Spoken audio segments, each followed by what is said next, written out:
barong voltu thì sen na leite i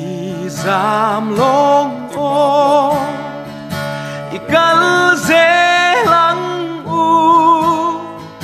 zalen na ni tu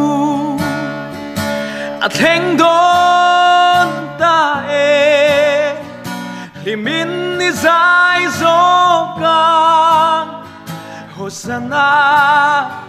dia aurual zeli Krista ya pala ring tu zong te leia lung ngain ru trin mai la nakina tren lâu na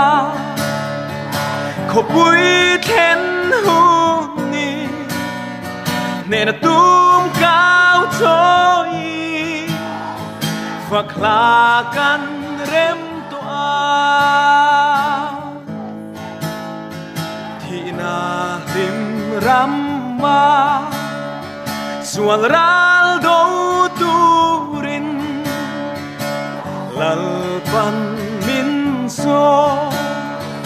palai hoài sen te mà ngày tu ô hi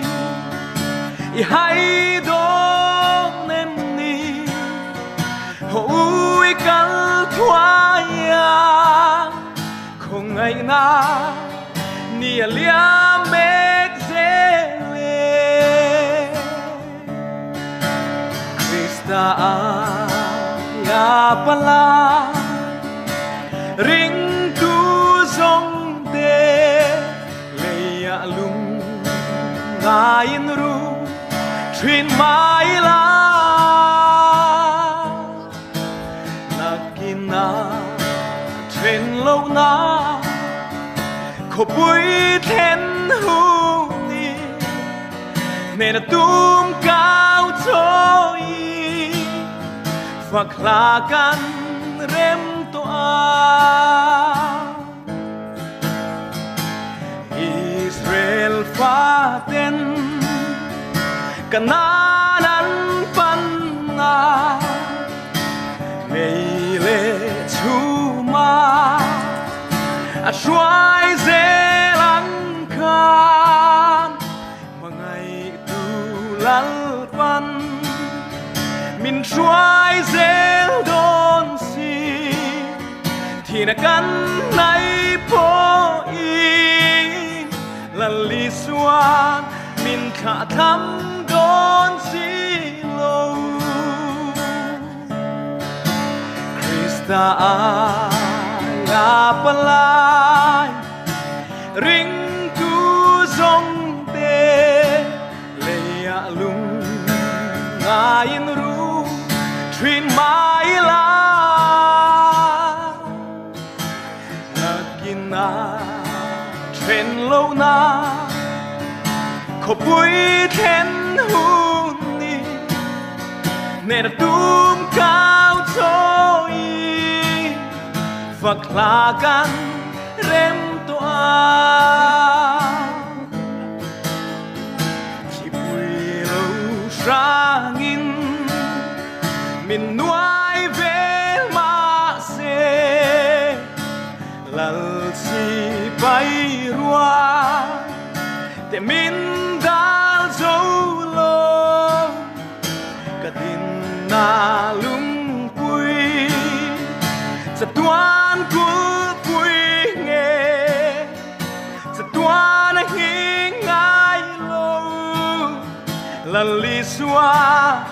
à cả him reng don si Krista ya pala ring tu zong e leia lung ngain ru trin mai la nakina tren lâu na khổ bụi thiên hú ni nên là túm cao trôi và khla can rem toa nên là túm cao trôi và khla can rem toa